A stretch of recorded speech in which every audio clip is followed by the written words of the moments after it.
Hey, welcome to Pennsylvania Newsmakers, and as always, thanks for watching. Well, John Micek from Pennsylvania Capital Star joins me, but first, we're delighted to have the governor of the Commonwealth of Pennsylvania, Tom Wolf. He's on the show.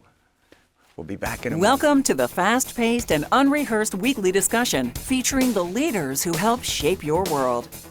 Join us as we address the issues that impact you each and every day. This is Pennsylvania Newsmakers. And now, here's your host, Terry Madonna. Well, the governor, Tom Wolf, is joining us, and we're delighted to have him. He's been on the program many times. Hello, Governor Wolf. How are you doing? I'm fine, Terry, and thank you for adjusting your schedule. I have a packed day today, so you've allowed me to join you by Zoom, so that's really nice. Thank you. Hey, Zoom is the way of the world, right? Right now, it's very common. That's right. Well, look, Governor, there's no doubt that, the insurrection, as it was called in the impeachment charge, which was approved by the House this past week, is significant. We also had, and you can weigh into that in a minute, but I'll tell you what, we've got, Joe Biden's inauguration this week, January 20, and there's concern in state capitals all over the country about, not about, free speech and peaceful demonstrations about what might happen. What's your concern for the state, for the Capitol in Harrisburg, and what preparations have you made? Well, first of all, there is no specific threat. This is sort of the general idea that bad things might happen. So we've prepared the state police, the National Guard, the Capitol Police. They're all prepared for whatever, if anything, happens. Obviously, this is a democracy, and so the Capitol has seen many demonstrations before, and if there's a peaceful demonstration protesting something, that's par for the course. So we'll be ready. Yeah, well, I mean, yeah, and in many respects, it could turn violent. We God hope, that it doesn't, but the atmosphere right now, look what happened in the Capitol with the speech given by the President of the United States. And, there's arguments going back and forth about whether he, meant, he has condemned the violence, but he obviously was impeached. What's your sense about the insurrection that took place? Well, like everyone, I'm appalled and ashamed. I think the only people who looked on with approval were some of the folks overseas, like the folks in Russia and maybe in China. But as bad as that was, I mean, I think the reaction of the most of the American public, I think, is what you'd expect. They were ashamed too, and the general sentiment is that's not who we are. That's not what our democracy is, and that's not what we can afford to see happen. So there were a lot of people who watched and who were absolutely appalled, and I think that's a good thing. Well, we'll see how the trial in the Senate plays out. As you know, it looks like Mitch McConnell has taken the position that, he thinks what he did was what the president did was impeachable, but he's not calling the Senate back until the 19th of January. So it looks like there'll be a trial, but it'll take place when there's a new, majority leader and when Joe Biden is president of the United States, correct? Yeah. Now, again, the conviction still takes two-thirds of the Senate. So whenever it happens, it's going to take more than just the members of the Democratic caucus. I'll tell you, there's another important subject, and that has to do with vaccine distribution. There are all kinds of reports coming out about how slow it is and about the problem with people getting it in certain categories. Obviously, Category 1 has to do with the folks who work in nursing homes and folks who are in nursing homes, meaning, the people who live there, plus you got healthcare workers, and then it goes, to people, whatever the age is, over 65 or 70. And then, it's a huge problem. Talk a little bit about what's going on in the state. Well, the problem is that I think with anything that you're starting from scratch, there might have been a little bit of over-promising on the part of the federal government and under-delivering. The rollout happened around the middle of December. It started, and we got hit by the holiday season right away. So there were a lot of people who should have been given the shots, or who should have been managing the logistics, I think, in Washington and elsewhere, who were out. This is being really managed by the federal government. The Operation Warp Speed really worked directly with manufacturers, Pfizer and Moderna, and then with the pharmacies, in this case, CVS and Walgreens. And as you pointed out, it's to go to frontline healthcare workers and folks in long-term care facilities, nursing homes, starting with nursing homes. So I keep looking at how Pennsylvania is doing compared to the rest of the country, and about every state is getting an allocation from, according to the federal government, through the manufacturers. It's based on population. So we're being treated equitably there. Sure. And in terms of the percentage that's actually going from the storage into arms, in terms of inoculations, it's about 2% of the population at this point, as of the end of last week, had gotten vaccinated in the United States, and that's about where we are in Pennsylvania. Yeah. So that is low. Yeah. And we're going to we're going to run to a break. I want to continue. Okay. I want to continue this discussion when we get back. All right, we'll see you after these words. This broadcast of Pennsylvania Newsmakers is presented by the Pennsylvania Chamber of Business and Industry, the statewide voice of business, and by the Pennsylvania State Education Association and Partners for Public Education, bringing the power of a great education to our schools, our students, and our communities.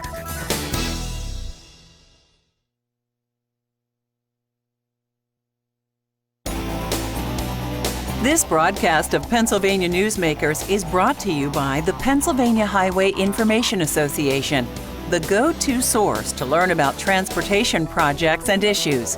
Please visit pahighwayinfo.org. And by the Pennsylvania Manufacturers Association. Business in Pennsylvania is our business. Well, my special guest this week is the governor of Pennsylvania, Tom Wolf. You can see his picture right there by way of Zoom. Yeah, Governor, I think it's the layout, if you will, the availability of the vaccine, where people go to get it and all, that's gotten somewhat complicated. And you see criticisms of it, but we're trying to vaccinate couple hundred million people. Not easy. Well, and it's just starting. So the part of the complication is that this is a work in progress. We also, don't forget, have a handoff in terms of administrations in Washington next week. So that's not making things easier. But I think both administrations have worked to get out as much of this vaccine as they can. Both now are talking about I think the Trump administration was holding back half the vaccines for the second injection. Now they've said that, let's get them all out. The Biden administration says they're going to get all of them out. Yeah. And they're betting that the manufacturing capacity is going to increase exponentially, and that's going to be a real relief as we get through January and into February. Sure. Hey, one important topic has to do with the controversies over whether there was widespread fraud or not. The Attorney General Barr said there was not widespread fraud. I think that election officials were overwhelmed by the huge number of mail-in ballots. And I've argued, and you tell me whether I'm right or wrong, I think that the legislature and the governor of the Commonwealth, I wonder who that is, the governor of the Commonwealth should sit down together, and mail-in balloting is here to stay, and figure out if there are adjustments that can be made that would make it go much more smoothly. Am I on Mars? Yeah. Well, no. First of all, there was no fraud, and I think the system for figuring out whether there were irregularities. How many 60-some cases were brought, and I mean, if you'd seen any shred of evidence that anything had happened, but people even in the Trump administration, Attorney General Barr, the head of cybersecurity, said this was a free and open and uncluttered election. So it is the election worked. Now it is true that there were changes in the election, and by the way, the Republicans actually proposed the changes in Pennsylvania, Act 77, which I signed. I think they were good changes. They made voting more accessible, and whether you're a Republican or a Democrat, you want to make our democracy work better, and I think they did that. In terms of things that we could do to make this better, I think both sides understand and agree that pre-canvassing, the county commissioners are crying for that. You can't count votes in Pennsylvania until the polls close at 8 p.m. on election day. But pre-canvassing says you at least can open the envelopes before you start counting. You can get them ready to go through the scanners. We were not allowed to do that before. In early 2020, thanks to Republican support, that was changed from 8 p.m. to 7 a.m. You could start the canvassing at 7 a.m. Counties would love to, they actually asked for 3 weeks, but I think somewhere between where we are and 3 weeks would really make this go a lot smoother. Yeah, well, Florida did the 3 weeks, and there wasn't, you didn't hear complaints about the problem. And I think that it ought to begin. Again, we can argue about whether it should be 2 or 3 weeks, but I think that under proper supervision and controls, I don't even know why you couldn't start to count the votes.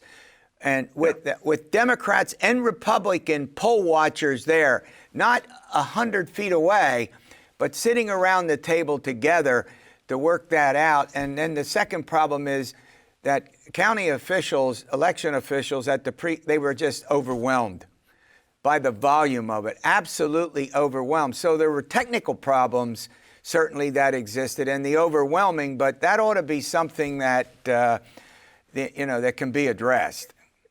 Well, there were there was a record turnout, and the registration, we knew in advance that there were going to be a lot more people voting because registration was an all-time high by a lot in Pennsylvania. Right. But I think the Republican and Democratic counties election officials really handled this really very well, and it wasn't so much the crush of the new ballots. It was, as you pointed out, with mail-in balloting. Let's give the counties a little more time to at least open the envelopes. Yeah. Well, look, even if they don't count. Yeah. Even if they don't count until 8 p.m., at least they can open the envelopes and just get them ready to be counted. The high-speed scanners, the counts will go very quickly. Well, look, I want to thank you for coming on, and we'll continue to follow your career as governor of the Commonwealth, as you know, and you're welcome on the show anytime. All right, coming up, John Micek from Pennsylvania Capital Star. We'll get into a bunch of important subjects with him after these words. This broadcast of Pennsylvania Newsmakers is brought to you by Cross-State Credit Union Association. Credit unions, where people are worth more than money. To find a credit union that is right for you, go to ibelong.org. And by the Energy Association of Pennsylvania, Pennsylvania's energy information source.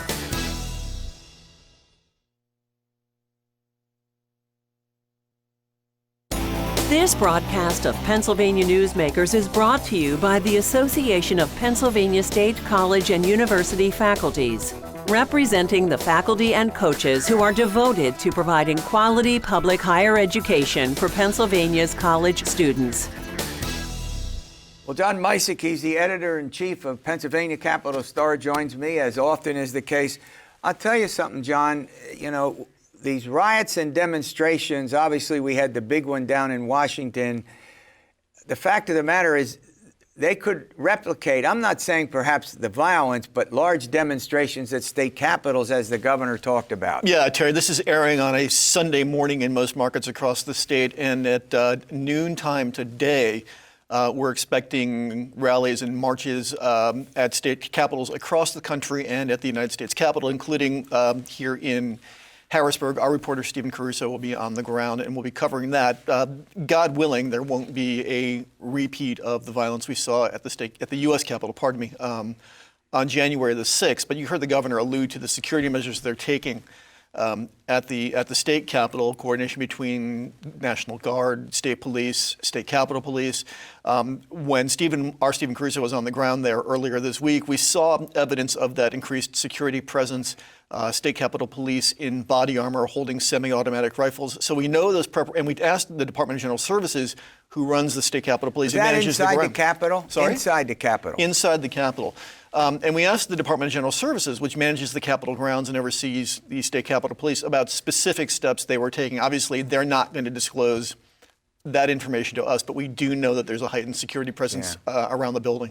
And I think the governor would be a little reluctant. I think you would agree. Be a little reluctant to get into the details of what they're doing. You don't tell people that stuff, but we know that they've hardened the building. I mean, they hardened the building after the 9/11 attacks. We know they've escalated the security presence after the incidents at the Capitol last week. Yeah, and that's not like it looks like that's going to be around for some time yet. The demonstrations and I mean, there is a movement out there. Despite all of the litigation, despite all of the fact-checking, despite all of the debunking, that believes wholeheartedly that the election was stolen from President Trump. Of course, President Trump and his allies have gone a long way to further that. We saw that even among state lawmakers who are trying to further that debunked stuff. And it's fed into this anger. We see it in our coverage. We see it in our emails.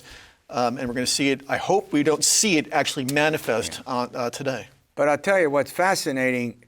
Look at the Democrats who did not accept the outcome of Trump's election in 2016, and now look at the Republicans who. And we're not talking about hundreds of thousands. I think we're talking about millions that don't accept the election of Joe Biden because of this argument about fraud, and that doesn't make governing any easier. I think Republicans are going to have to come to a reckoning.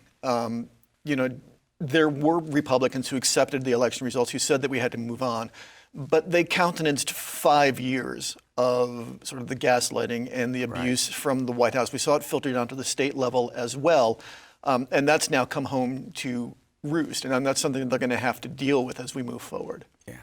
All right, we're going to run to a break. When we come back, the legislature has been working on some very important constitutional amendments that I think need to get an airing, and you're going to do that.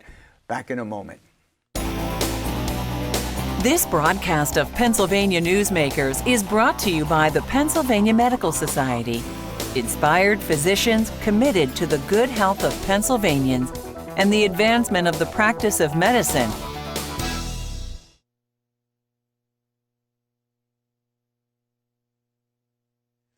All right, I'm chatting with John Micek. He's the editor-in-chief of Pennsylvania Capital Star. All right, John Micek, I'll tell you something. There's some activities going on in the Pennsylvania legislature that, in one case, particularly, the voters might have a say in April, and it has to do with judicial redistricting. And a lot of people just, when you get to appeals courts, not invested in it. Am I right or wrong? I would bet you lunch that neither of us could name all members of the Commonwealth and Superior Courts, let alone the voters. But, Terry, what we're talking about here is just this last week, two legislative committees advanced a pair of proposed constitutional amendments. The one you're alluding to would change the way Pennsylvania elects its appellate court judges. Right now, they all run statewide. If this language is approved finally at a statewide referendum, they would run in judicial districts, just like legislators or just like members of Congress. The Republicans who are behind this say they want to diversify the representation on the appellate bench because it tends to be dominated by judges from Pittsburgh and Philadelphia, who not coincidentally tend to be Democratic in their leanings. There's a better part. I will say though, there's a better partisan spread on those lower appellate courts, the Superior and the Commonwealth courts, than there right now. There's a progressive majority on the state Supreme Court.